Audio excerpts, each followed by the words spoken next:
You are listening to the Slow Living Podcast, and I'm your host, Stephanie Oden. What if I told you that you could truly have the life of your dreams, the life you've always wanted, one filled with abundance, joy, and a sense of purpose? It's absolutely possible, and I see it each and every day with my coaching clients. It all starts with learning how to slow down. You deserve to live the life you've always dreamt about. Let's get started. So if you're a fan of the podcast, you're going to absolutely love the book. Slow Living, Cultivating a Life of Purpose in a Hustle-Driven World is now available wherever books are sold. Buy it for yourself, your children, your friends, and your neighbors. You can get all the juicy details at stephanieoday.com/slow living book. Trust me, this is hands down the best $20 you'll ever spend. Hi there, Slow Down Society. Steph here, and we are on episode 172 of the Slow Living Podcast. We're here. It's 2025. It's January. It is time for you to live your ideal life. And this is it. Life is now. Life is happening. It's not something that you're pushing off and waiting for all of the ducks to get in a row. The way you get your ducks in a row is to start actually putting your ducks in a row. So today I am thrilled because Nikki is with me, and Nikki Oden is a former commercial litigator who, after leaving her legal career to become a stay-at-home mom, found herself yearning for an impact beyond motherhood. Through her journey from overwhelm to reclaiming her time, Nikki discovered a unique approach to help moms live life on their own terms. She founded the blog Your Ideal Mom Life, where she shares tools and insights for balancing the demands of family, home, and personal aspirations. Nikki is passionate about empowering moms to create a life they love and thrive in, no matter how busy their days may be. You can find her online at youridealmomlife.com or listen to her Love Your Mom Life podcast. Nikki lives in Florida with her 2 children. And Nikki, thank you so much for being here with us today. Oh, thank you so much for having me. I geeked out and was really excited to have Nikki on the podcast because I own an aspiring lawyer. So my oldest is in law school. She's in the middle of her 2L, and she is not interested in living a life of hustle. She does want to craft a ideal life, and you've done that for yourself, and now you teach others how to do that. Yeah. And I think it's so wise of her to already have that foresight because I think it's really easy, especially in your 20s, to get sucked into the idea of hustle, right? That culture is just so rampant, I think, especially in the law. And it becomes something you sort of accept. And it takes some of us a good 20 years to figure out, hey, maybe that isn't the best route for me. Maybe I am burned out. Maybe that's why I'm a little cranky or I feel unfulfilled or like I'm out of alignment. And when you get there, you get there. But if you can get there sooner, I think that's just amazing. Yeah, I'm super proud of her. She's so she's very type A perfectionist, but she's already, yeah, I know. I think in general that's part of the qualifications of getting into law school. Yeah. Are you type A? You're in. Yeah. Um, yeah, so it's interesting. For a while, I thought, okay, did I create her to be type A and all of these things? So I spent some time worrying about that. And then I've Mm-hmm. decided I have 3 kids. And while many of them have similar overlaps, they all really are their own person. And so it's really fun for me. And then I actually think of it as a complete joy and blessing that I get to watch them um, just adapt and grow. And I got to stay home with them for 12 years. And I really did feel like I was living my ideal life. And sometimes people say, well, do you wish you still were home? Because I do work full time now, and run the podcast and write and get to meet people like you. And I don't wish or change anything. Like I get Mm-hmm. nostalgia, but I also am so excited to be living in the here and the now and watching these people turn into future grown-up humans. Yeah. And I think the key here is talking about your ideal mom life, my ideal mom life, right? What is ideal for you? I lasted 2 years as a stay-at-home mom, and I because that was not ideal for me. I really lost myself in motherhood, and I needed to find a way to have something that was mine outside of being mommy and wife, and I didn't feel like I had that without some kind of professional outlet. I didn't go back to big law and into the courtroom like I had been before, but I was able, once I really sat down and decided what I wanted, what my values were, and what aligns with my ideals, I was able to create my ideal mom life. And I guess my ideal life, by sitting down and really living in alignment. And I think it can be hard for a lot of moms to take that little step of just deciding what do I want, because when you have your kids and they're little, it's very physical, it's very draining, and then it's emotional, and as they get older it becomes even more emotional and less physical, and it feels like there's never a time to sit down and be like, well, what about me? But if you don't do that, you really aren't giving them the best of you, and I think that it's hard for people to hear sometimes, but when you flip it on its head that way, I think it's easier. Like, my family deserves the best version of me, so I'm going to give it to them. I'm going to figure out how I get out of this burned out, resentful, unfulfilled space and become somebody who's peaceful and joyful and loving and who looks around the world and is excited to be here. And how does that trickle into everything else I do? And I will tell you, it's been amazing, amazing. And I wish I had had that mindset before I even had kids. But you know what? Like I said, when you get there, you get there. Yeah, I agree. And one hindsight most deaf 2020. Always. I always be like, Steph, why didn't you start doing that younger? Why didn't you realize the importance of fiber and all of these things? But whatever, it's fine.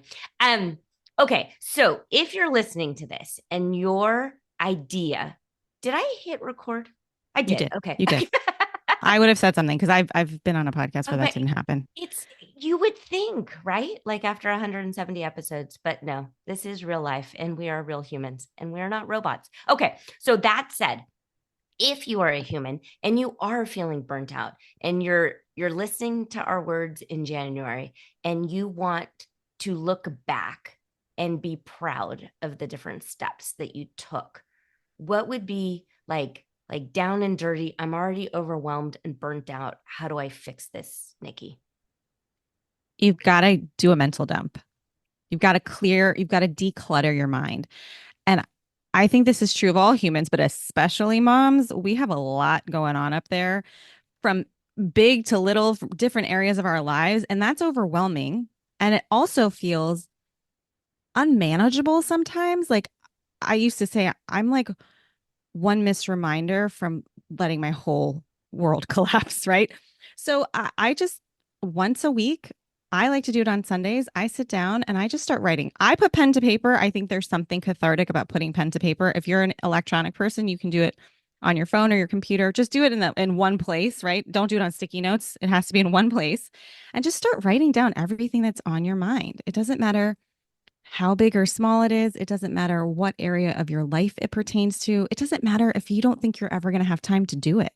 If it's on your mind, it's taking up space in your brain and it needs to get out onto paper. And for me, that serves two purposes. One, it feels good. It just feels good. It's very cathartic to get it out and have it all captured in one place. And then from there, you don't even have to do anything with it if you don't want to. It's just that act of purging your brain.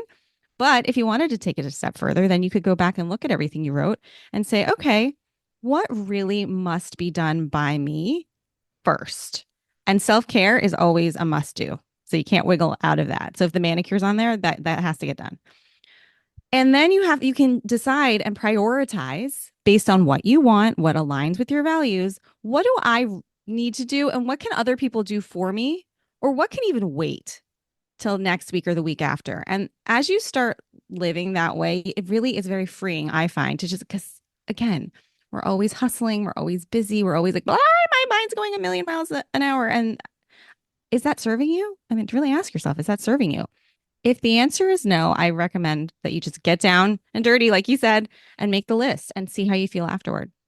Yeah. But what I like about the brain dump and journaling is a lot of people, when someone is burnt out or overwhelmed, a lot of well-meaning people say, you need a therapist. Go into therapy, go into doing things. And I am not knocking therapy in any way.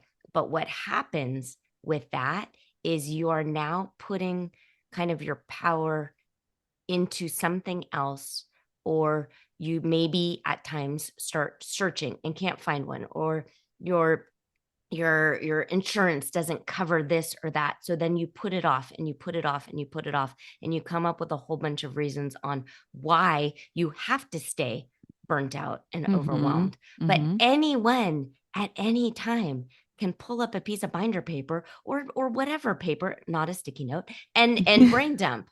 Yeah, absolutely. And it's always available to you. And I think that once you get into that habit, a lot of times, once you look at the paper, you might feel, you know what, it's really not that bad. Like a lot of this stuff can be delegated, a lot of this stuff can wait. And or maybe you're like, wow, I have a lot going on. What maybe should I stop doing? It just gives you this awareness, because I also believe in the to don't list. Like, let me look at all of the things that I have going on and really make like ruthless decisions here about whether or not these things align with my ideal life. If it's not serving me, why am I still doing it? And having those tough conversations, because at the end of the day, if you're saying yes to things you don't want to do, you're saying no to yourself. Yeah.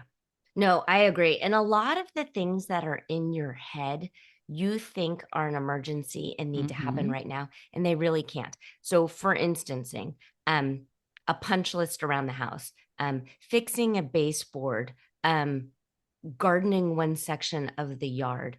I have had these things on a punch list for years and years and years. And yes, they're in my head. And yes, they kind of annoy me, but they're not an emergency. Right now, my youngest is 14. So we have been in weekend sports Mm, forever. But yeah. she's now leaving the soccer team that she's been on and stepping into high school sports. Well, what's so awesome about high school sports is there's nothing ever on a weekend. It's always on a school day. So Adam and Mm, I were just high-fiving each other when we just realized, OMG, for the first time in like our entire marriage, we finally get our weekends back. And I'm like, great, let's tackle the punch list. And he's actually excited about it. But if I hadn't gotten all of this stuff out of my brain and onto paper and realized that this uh, fixing the back steps, all of these different things, who cares? We right. don't live in home and garden TV world. Right. It doesn't need to be perfect in order for your life to feel ideal or Hmm. feel complete. Yeah. And I think that just goes back to remembering that not everything matters equally. We can't give everything the same weight, which is goes to your point about not everything's an emergency. It's just not.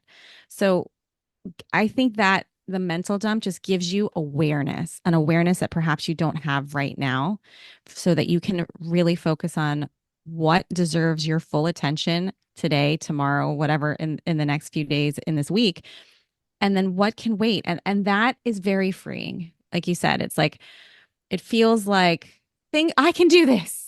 Things are not so bad. I can slow down. And then when you do get to those things that you would like to do, it's so joyful. It's fun. And it feels like a huge accomplishment versus like just one more thing you have to do. Yeah. So right now your kids are 10 and 12. So Hmm. those are very busy years when Yep. you've got school, you've got birthday parties, you have different sporting events and Yeah. different things. How are you managing right now your schedule with the kids? So I divide and conquer with my husband. I think that is not something that I can just gloss over. He is a true partner with me in parenting our kids. So we divide and conquer because my son's a pianist and my daughter is a tennis player, a basketball player. She's a track and field athlete, and she plays flag football. She's a jock in the family. So it can't all be on me. And it's not. So that's number one. My husband and I do meet once a week to go over like, what do you have going on in the mornings or in the evenings, and where can we help each other? so that our kids are still able to do the things they want to do versus just telling them, no, we don't have time to do that. And then I religiously, it's sacred to me that I wake up before everyone else and I get time in the morning for myself. And I give myself a good hour and a half and I work on my biggest, hairiest, most audacious goal, which is the novel I'm writing. And Ooh, yes, we'll be querying for publication, which is not an easy task. And no. then after I've spent my allotted time on that task, I meditate and then I get my workout in for the day and then I begin. Then I come in as mom and help and do all the things and get ready for work or whatever the case may be. But that's how I manage. If I didn't have that time in the morning for myself, I think that I would feel very differently about all of the sports and all the scheduling. But because I have that time and my husband is shouldering it with me, it's manageable. I'm really thrilled that you brought this up. Um, because I too, I mean, you can see me through Zoom. You guys cannot, but we are recording this at Odark 100. So it's Yeah. me and the and my vitamin D lamp and the podcast mic. But that has always been my secret sauce is those kind of golden hours for myself. For Mm-hmm. me, it's 4 a.m. to 6 a.m. And I get it. You're rolling your eyes at me right now. But for me, that's what worked. And when I did a whole bunch of writing and I was home with the kids, sometimes I would go to bed with them at 7-ish p.m. and set an alarm and wake up and work from midnight to 4 a.m. and then go back to bed with them. And maybe that doesn't sound ideal. Maybe that doesn't sound like living a slow life. But for me, it's something I decided and chose on purpose that I Mm-hmm. wanted to write these books. I wanted to do these things and I wanted to feel proud. And in order to get those in and still sleep and be a full Right. fledged functioning human, I was not interested in resorting to a bunch of drugs to artificially stay awake. So please don't put these roadblocks in your way. Just Mm-hmm. treat them as speed bumps. Just drive around them like you legit can do this. And then also, Nikki, you have a book because I found it on Amazon, which Yes. is but definitely wear mascara, which great advice always. And then two, if you wanted, and you too have a book within you, episode 109 of the Slow Living podcast, you can listen to all of my different publishing stories. But that's exciting, Nikki. Okay, so talk to me because I'm going to geek out now about your writing process. Do you do note cards for each character, or how do you map out your books? So I am in the fiction world what we call a pantser, which means that I am not a plotter. I do everything by the seat of my pants and then I go back and I do a massive edit. So that's where I am right now is in the massive like global rewrite. And this is going to sound hokey to people who don't write, but I just let them kind of form and speak to me. And in that process, I really get to know them. And especially during the rewrite, I'm like, would she actually say that? Is that how she would have responded? Or would she have moved in that direction? And it's really fun. It's definitely art. It's a very creative process and I'm thoroughly enjoying it. I have had a little bit of a taste of the querying process for traditional publication, and that has been brutal. Brutal. I mean, if Yeah. you ever want to feel bad about yourself, everyone, try to get a novel traditionally published or become a ballerina. One of the two will do it for you if you really want to feel bad about yourself. I'm kidding, but it is an exercise for sure in resiliency and in in just grit and really going after something because you just love the process. I think a lot of people give up with writing because it is so subjective and to get traditionally published versus self-publishing is a very cutthroat process and it feels very personal because it is. Honestly, you created something from your heart and someone's going to tell you, no, I don't think this is good enough to make it out into the world. But what I've been taking from that is that I just have more to learn and I just keep going back because I love, love, love, love the process. So eventually, something I write will be traditionally published. And in the fiction world, I'm published in nonfiction, but in the fiction world, and I just keep going. I really just I can't. I think giving up feels worse, feels way worse. And I love that my kids watch me push and fall down, and they see the tears and they see me get back up and keep pushing and fall down. And I feel like that lesson that I'm teaching them is also extremely valuable. Like if I wasn't taking this time for myself every day to go after something that is important to only me, just to me, this is a personal goal, they wouldn't know what it means to do hard things. And I know that they're watching me and saying, Mom can do hard things, and that means I can do hard things. And I love that so much about this process. I love it too. And everything you said, I puffy heart love and agree with. When I'm in the middle of a writing project, I think of it as shoveling sand into a sandbox, and then later I get to go back and make the sandcastles. But if I'm Hmm. too focused on making the sandcastles while I'm writing, I'm editing too much in my brain. I'm beating Right. myself up, and that doesn't work. And then as far as the querying process, um, yes, I haven't tried ever to publish fiction. I have a few on my Google Drive that I've been farting around with. That would be fun. But yeah, my best advice for the querying process is, as you said, it's really nice to pick yourself back up. And was that Chumbawamba? I get knocked down, but I get up again Yep. song. And my friend Jenny Lauk, at one point when I was having a really bad day, she says, it doesn't matter how many people said no, because you really only need one yes. Yes. And that just kept me going. Hmm. Um, and when you're in the middle of it, it feels like forever, and it feels like it will never happen. Hmm. But as I tell my coaching clients, you're not dead yet. You're not dead Amen. yet. Yep. Let's just keep going. Who cares? You're not Yep. dead. Keep going. Yeah. Oh, I think that's so great. Okay. So I know, because I've spent a lot of time on your website, you have an immediate download that people can get to help start them building and crafting their ideal life. Yes. So I actually have a couple of options. So I have the Supermom Starter Guide, which will help you learn the three things that you need to learn, in my opinion, to really just get started on grabbing your life and living in alignment with your values. And then I also have something called the Mom Life Challenge, and all of this is free, which is an easy 3-day challenge, all given to you via email. And it walks you through a little bit further some of those steps, like how do I actually do this, including the mental dump, and then a few things after that. So if anyone is interested in that, it's just an easy one click on my website.